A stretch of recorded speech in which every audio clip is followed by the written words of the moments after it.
किया है।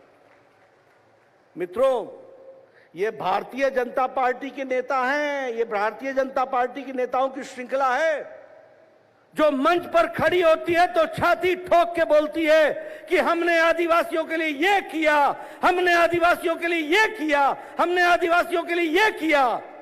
लेकिन आदिवासियों के नाम पर चलने वाले राजनीतिक दल कुछ नहीं बोल सकते। वो बोलेंगे तो सिर्फ ये बोलेंगे कि आदिवासियों को हमने कैसे लूटा, आदिवासियों के विश्वास के साथ हमने कैसे विश्वासघात किया, आदिवासियों के साथ बात करते करते उन्होंने अपने घर भरे। यही कह सकते हैं, इससे ज्यादा कुछ नहीं कह सकते। अगर लोगों के लिए किया है तो छाती ठोक के कहने की आदत और ताकत है तो वो भारतीय जनता पार्टी के कार्यकर्ताओं और नेताओं में है। और इसीलिए मैं यहां यह भी कहना चाहूंगा कि हम सब लोग ये ध्यान में रखें, अटल जी को जो दर्द था आदिवासियों के लिए, इसीलिए उन्होंने मंत्रालय की स्थापना की, उन्होंने अलग से ट्राइबल अफेयर्स की मिनिस्ट्री बनाई। यह झारखंड प्रदेश उन्होंने बिहार से अलग करके हमको दिया। हमें मालूम है उत्तर बिहार और दक्षिण बिहार के अंतर कितना होता था। हमें मालूम है, मेरा बचपन भी यहां गुजरा है रांची में, मुझे मालूम है कि उस समय साउथ बिहार आने का मतलब यानी अफसर यहां हिल स्टेशन के नाम पर घूमने आते थे, कोई काम करने नहीं आता था। हुंडरू फॉल्स देखने आते थे, कोई काम करने नहीं आता था। ये अलग राज्य बनाने का काम और ट्राइबल मिनिस्ट्री बनाने का काम ये किया तो अटल बिहारी वाजपेयी जी ने किया, ये भी हमको याद रखना चाहिए। अभी अभी हमारे अर्जुन मुंडा जी बता रहे थे कि भगवान बिरसा मुंडा गौरव दिवस मना रहे हैं 15 नवंबर को। क्यों 70 साल किसी कांग्रेसी नेता को याद नहीं आई आदिवासियों की? क्यों वो नहीं समझ सके कि इनका भी गौरव गान होना चाहिए? क्यों नहीं वो समझ सके कि देश में ये बड़ी आबादी ने देश की रक्षा के लिए अपने आप को न्योछावर किया है? क्यों नहीं वो समझ सके कि इनकी संस्कृति की रक्षा होनी चाहिए? इसलिए नहीं समझ सके क्योंकि उनको आपकी तड़प नहीं थी, उनको अपने विकास की लगन थी। वो एक ही काम में लगे रहे। ये अलग से गौरव दिवस मनाना, हमारे संग्रहालय आदिवासी भाइयों के नाम पर बनाना और संग्रहालय बना करके उसमें हमारे आदिवासी भाइयों का गौरव के इतिहास को उसमें सुसज्जित करना। मुझे अर्जुन मुंडा जी ने अभी बताया है कि 10 संग्रहालय ऐसे मंजूर कर लिए गए हैं जिसमें सारे आदिवासी नेताओं का, जिन्होंने स्वतंत्रता संग्राम और उसके पश्चात जो काम किया है उसको संग्रहालय में समाहित किया जाएगा और उसको सुसज्जित किया जाएगा ताकि देश देख सके कि किस तरीके से हमारे आदिवासी भाइयों ने भारत की एकता और अखंडता के लिए अपना सर्वस्व लगाया है। उसी तरीके से मित्रों, अगर हम कहें तो हमारी लोगों ने तय किया है कि हम बिरसा मुंडा यात्रा निकालेंगे, उड़ीसा में निकालेंगे, झारखंड में निकालेंगे, छत्तीसगढ़ में निकालेंगे, गुजरात के ट्राइबल इलाके में निकालेंगे, महाराष्ट्र के गढ़चिरौली के इलाके में निकालेंगे, छत्तीसगढ़ के बस्तर के इलाके में निकालेंगे। ये अपने आप में बताता है कि बिरसा मुंडा यात्रा के माध्यम से हमारे आदिवासी भाइयों के गौरव की बात चर्चा हम सब करने वाले हैं। उसी तरीके से जो गौरव अभियान कार्यक्रम लिया जा रहा है वो 28 राज्यों में इस कार्यक्रम को लिया जाएगा और उसको अच्छी तरीके से मनाने का काम जो है वो हमारी सरकार करने वाली है।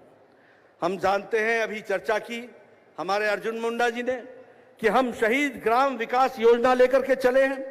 2017-18 में ये तय हुआ है कि जो भी जिन्होंने देश के लिए अपने आप की कुर्बानी दी, ऐसे वीर स्वतंत्रता सेनानियों के गांवों को एक आदर्श गांव बनाया जाएगा, एक मॉडल उसको विलेज बनाया जाएगा और उसको आगे बढ़ाया जाएगा। यहां जब हमारे रघुवर दास जी मुख्यमंत्री थे तो यहां एस्ट्रो टर्फ का ये हमारा ग्राउंड बना और वो एस्ट्रो टर्फ, ये सिर्फ एस्ट्रो टर्फ नहीं है, ये एस्ट्रो टर्फ आदिवासी भाइयों को जो देश में खिलाड़ियों के नाम पर सुसज्जित होकर के नंबर 1 पर खड़े रहते हैं, उनको एक तरीके से प्रोत्साहन करने का यह बहुत बड़ा माध्यम है। यह भी हमको ध्यान रखना चाहिए। उसी तरीके से बिरसा मुंडा जो स्टेडियम है उसको भी एस्ट्रोटर्फ सिंथेटिक टर्फ दिया गया है, और यह भी 7 करोड़ की लागत से इसलिए किया गया है कि हमारा नौजवान आदिवासी भाई जो अपने आप में मजबूत शक्तिशाली है, वो खेल की दुनिया में भी एक लंबी छलांग लगा सके और देश को एक अच्छे तरीके से उसकी नुमाइंदगी कर सके, उसके लिए वो काम करने के लिए जुटा है। हमें खुशी है जब हम विश्वास रैली में आते हैं तो हम ये विश्वास दिलाते हैं कि आदिवासी भाइयों की चिंता अगर किसी ने की है तो वो नरेंद्र मोदी जी यशस्वी प्रधानमंत्री ने की है। यह भी हमको ध्यान में रखना है। और फिर मैं कहने के लिए नहीं कह रहा हूं, आज मोदी सरकार में 8 कैबिनेट मंत्री हैं, 8 मंत्री हैं हमारे जो आदिवासी भाई हैं। हमारे लगभग 36 एमपी हैं और राज्यसभा में 8 एमपी हैं। राज्यसभा में कोई भी एमपी कोई रिजर्वेशन से नहीं जाता। हमारे समीर उरांव साहब हैं, राज्यसभा में मेरे साथी हैं। भारतीय जनता पार्टी अकेली पार्टी है जो आदिवासियों को ला करके वो ऐसी सभाओं में सुसज्जित करती है और उनको मान देती है, उनको स्थान देती है। यह भी हमको ध्यान रखना होगा। मित्रों, आज हमारे लगभग 190 आदिवासी एमएलए हैं, हमारे 2 गवर्नर हैं, हमारे 1 डिप्टी चीफ मिनिस्टर हैं। आप बताइए, कांग्रेस काल में मुझे ये आंकड़े दिखा देना कभी कि कभी भी केंद्र सरकार ने इतने आदिवासी नेताओं को इतनी जगह पर मान सम्मान दिया हो तो जरूर मुझे बताना। ये न भूतो और होगा तो सिर्फ भविष्य में होगा और मोदी जी के ही द्वारा होगा। इस बात को हमको ध्यान में रखना है और याद रखना है, ये मैं कहना चाहता हूं। मित्रों, आपको जानकर के खुशी होगी आदिवासी भाइयों, आज भारत जो गरीबी की रेखा 22% से घटकर अब 10% रह गई है, इसका मतलब गरीबी की रेखा से 12% लोग निकल गए हैं। और उस निकलने में बड़ी संख्या में हमारे आदिवासी भाई हैं, बड़ी संख्या में। आप आंकड़ों को निकलवाइए। मैं अर्जुन मुंडा जी से निवेदन करूंगा कि जनता को बताएं कि हमारे गरीबी की रेखा से नीचे आने वाले लोग जो 12% घट गया है, सिर्फ 10% रह गया है। और ये 8 साल बेमिसाल मोदी जी के कारण हुआ है, जहां हमारी योजनाओं ने गरीबी को समाप्त करने में अपना योगदान किया है। और आपको और खुशी होगी कि अति गरीब की संख्या भारतवर्ष में 1% से भी नीचे ले आए हैं। 0.8% हमारे मोदी जी लेकर के आए, और इसमें भी बड़ी संख्या हमारे आदिवासी भाइयों की है। और इसीलिए हम कहेंगे कि हमारे जो योजनाएं हैं उन योजनाओं का ठीक से प्रचार होना चाहिए। ये जो ये जो हर घर नल हर घर जल, ये जो मिशन है, इस मिशन में जहां 12 करोड़ लोगों के घरों में जल आना है, उसमें 9 करोड़ घरों में जल आ गया है। और आदिवासी भाइयों में 1 करोड़ 30 लाख घरों में जल पहुंच चुका है। यह मैं आपको बताना चाहता हूं। यह विश्वास की बात है जो हमको समझना होगा। मित्रों, स्वच्छ भारत मिशन, हमारी गांव की बहनें अपने दैनिक शौच के लिए खेतों में जाया करती थी, खेतों में। और यह छोटी संख्या नहीं थी, 11 करोड़ बहनें और 11 करोड़ बहनों के बच्चे ये खेतों में शौच जाया करते थे। आदरणीय प्रधानमंत्री जी ने इन 11 करोड़ बहनों को इज्जत देने का काम किया है और इज्जत घर देकर के शौचालय घर में बनाया है, तो वो आदरणीय नरेंद्र मोदी जी ने बनाया है। और आपको जानकर के खुशी होगी कि इस 11 करोड़ शौचालय में 1.5 करोड़ शौचालय आदिवासी बहनों के लिए, भाइयों के लिए बने हैं। यह है बदलती भारत की तस्वीर। आप समझिए कैसा भारत होगा जहां 11 करोड़ बहनें और 11 करोड़ बहनों के बच्चे ये खुले में शौच जाया करते थे।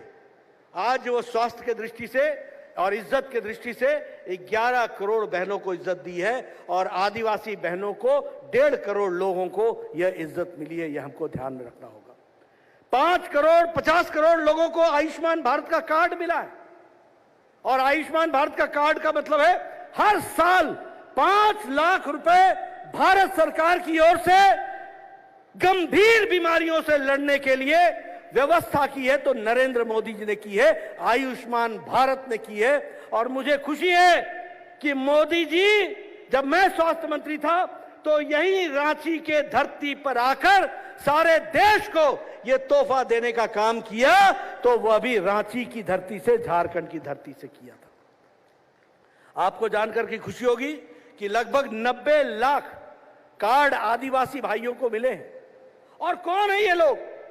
गरीब, रेड़ी वाला, फेड़ी वाला, रिक्शा वाला, ठेला वाला, चाय वाला, हमारे taxi driver, auto rickshaw driver, bus driver, cleaner, जाति से नहीं प्रोफेशन से, बाल काटने वाला हमारा नाई भाई, बार्बर, कूड़ेदान से इकट्ठा करने वाला प्लास्टिक, रैक पिकर, ऐसे गरीब लोगों को 50 करोड़ लोगों को 5 लाख रुपए सालाना गंभीर बीमारियों से लड़ने का काम अगर ने ताकत दी है तो नरेंद्र मोदी जी ने दी है। यह ध्यान में रखने की जरूरत है। और लगभग 90 लाख कार्ड जो है वो आदिवासी भाइयों को मिला है। प्रधानमंत्री आवास योजना, हम रांची आते थे बचपन में, हम घूमते थे, कच्चे मकान होते थे, खपड़ेल मकान होते थे, खपड़ेल भी टूटा होता था, पानी अंदर जाता रहता था, प्लास्टिक से उसको ढकते थे। आज प्रधानमंत्री जी का सोच 2024 तक कोई भी बिना पक्के मकान के नहीं रहेगा। और आपको जानकर खुशी होगी कि 3 करोड़ से ज्यादा पक्के मकान बना करके दे दिए गए हैं। और हमारे आदिवासी भाइयों के लिए 39 लाख सैंक्शन हुआ है और 29 लाख मकान बनकर तैयार हो गए हैं प्रधानमंत्री आवास योजना में। यह बदलती तस्वीर, यह बदलता समाज, और यह है भारतीय जनता पार्टी का विश्वास। और वो विश्वास इस विश्वास रैली में हमको देखने को मिलता है। मित्रों, प्रधानमंत्री किसान सम्मान निधि 10 करोड़ की जनता को आज हमारे 2 लाख करोड़ रुपए, उनके 2-2 हजार रुपए उनके किस्त उनके खाते में डाल दी गई है 11 किस्तों में। और उसमें भी 3 करोड़, यानी 10 करोड़ में 3 करोड़ 12 लाख ये हमारे आदिवासी भाई हैं। यह भी हमको याद रखना चाहिए। ये गरीबी की रेखा से हम नीचे क्यों आए? ये इसलिए आए क्योंकि प्रधानमंत्री अन्न योजना, प्रधानमंत्री गरीब कल्याण अन्न योजना ने 80 करोड़ की जनता को, जब से कोरोना आया है तब से अभी तक 80 करोड़ की जनता को 5 किलो गेहूं या 5 किलो चावल, 1 किलो दाल मुफ्त देने का काम किसी ने पकड़ा है तो आदरणीय प्रधानमंत्री नरेंद्र मोदी जी ने किया है। और उसको घर घर 35 किलो पहुंचाने का काम रघुवर दास जी ने डाकिया योजना के तहत किया। मैं रघुवर दास जी को भी इसके लिए बधाई देना चाहता हूं, जिन्होंने आदिवासी भाइयों के लिए चिंता की है। शिक्षा, स्कॉलरशिप, स्वास्थ्य की सुविधाएं, एकल विद्यालय, हर दृष्टि से आदिवासी भाइयों को मजबूती प्रदान करने का काम अगर किया है। आदिवासी शिक्षा ऋण योजना, वन ग्राम योजना, इसी तरीके से एसटी फंड्स योजना, हर तरीके से स्टैंड अप इंडिया, लगभग 10 लाख लोगों को 1 करोड़ रुपए का लोन दिया गया है स्टैंड अप इंडिया के तहत। प्रधानमंत्री आदर्श ग्राम योजना, इसमें लगभग 36,428 हमारे ट्राइबल विलेज है जिनको आदर्श ग्राम बनाने की योजना बनी है। मित्रों, ये सारे के सारे काम हमारी सरकार ने किया है। हमारे रघुवर दास जी ने मानकी पंचायत प्रमुख को 3,000 रुपए देने का तय किया, मुंडा ग्राम प्रधान को 2,000 रुपए देने का तय किया, और सारे ग्राम के हमारे पदाधिकारियों को 1-1 हजार रुपए देने का काम किया। कभी किसी ने सोचा था ये काम? क्यों नहीं कर पाई कोई सरकार पहले? क्यों नहीं चिंता कर पाई? क्यों नहीं आदिवासियों के दर्द को समझ पाई? क्योंकि उनको हेमंत सोरेन की तरह अपनी जमीन और लीज का मामला याद आता था और कोई याद नहीं आता था, कोई काम नहीं आता था। आज बहुत खूबसूरती से बाबूलाल मरांडी जी ने हेमंत सोरेन की सरकार के बारे में बताया है। हम सेवा करते हैं, वो मेवा खाते हैं। हम लोगों के बीच में जाते हैं और हम लोगों को मजबूती प्रदान करते हैं, वो हर जगह कमीशन कमाने जाते हैं। यही उनका हाल है। भ्रष्टाचार और हेमंत सोरेन ये पर्यायवाची बन गए हैं। आप देखिए, मैं दंग रह गया। अपने नाम पर मुख्यमंत्री और खुद ही ये खदान मंत्री भी खुद ही है, माइंस मिनिस्टर भी है, खुद ही माइंस मिनिस्टर होते हुए अपने नाम पर लीज का पटा लेते हैं, पटे पर लीज पर पटा लेते हैं और खदान का काम शुरू करते हैं। श्रीमती के नाम पर, भतीजों के नाम पर, भाइयों के नाम पर, रिश्तेदारों के नाम पर।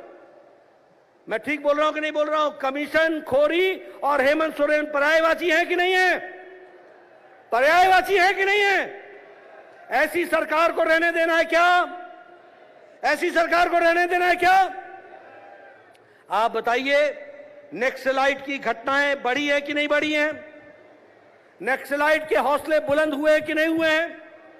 जो रघुवर दास जी के सामने समय में दुबक करके किनारे होकर के झारखंड की धरती छोड़कर चले गए थे, आजकल दंदनाने लगे हैं कि नहीं लगे हैं? ऐसी सरकार को तुम यहां बर्दाश्त करोगे क्या? ऐसी सरकार रहनी चाहिए क्या?